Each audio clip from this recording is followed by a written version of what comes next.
Inasikitisha, lakini hakuna namna. Jiulize, tangu unasali, tangu unaingia kwenye kanisa mbalimbali ambazo nyinyi huko mnaziabudu, umeshawahi kupata faida ya kuingia kanisani? Au umeshawahi kupata faida za kuwa mtu wa Mungu?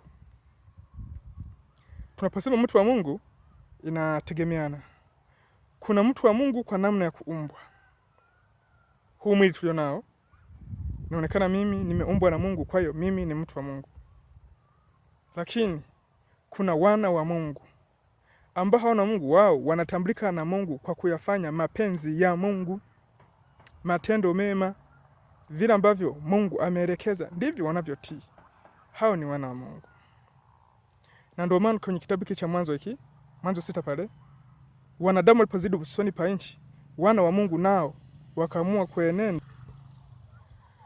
Wana wa Mungu, kwa wale ambao walikuwa wameamua kujitoa kumwabudu Mungu, kumtumikia Mungu, kuenenda katika njia za Mungu, walijichanganya, wakajikuta wameingia katika hali ya kumkosea Mungu, wakafanya isiyowapasa, na Mungu akadhabika na akakoka Nuhu peke yake na familia yake. Nisikitisha. Wewe ni mtu wa Mungu? Jiulize, na ukishajiuliza uangalie matendo yako unavyoishi. Hivi watu wanaokuzunguka, wanaokutazama wanakuangaliaje? Wanakusifia kwa mambo gani? Mambo ya Mungu au mambo ya dunia? Wanakupa heshima kwa mfumo upi? Unawasaidiaje?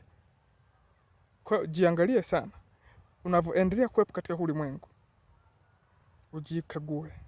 Na ukishajikuta kwamba bado sio mtu wa Mungu kwa kuyafanya mapenzi ya Mungu, basi chukua hatua.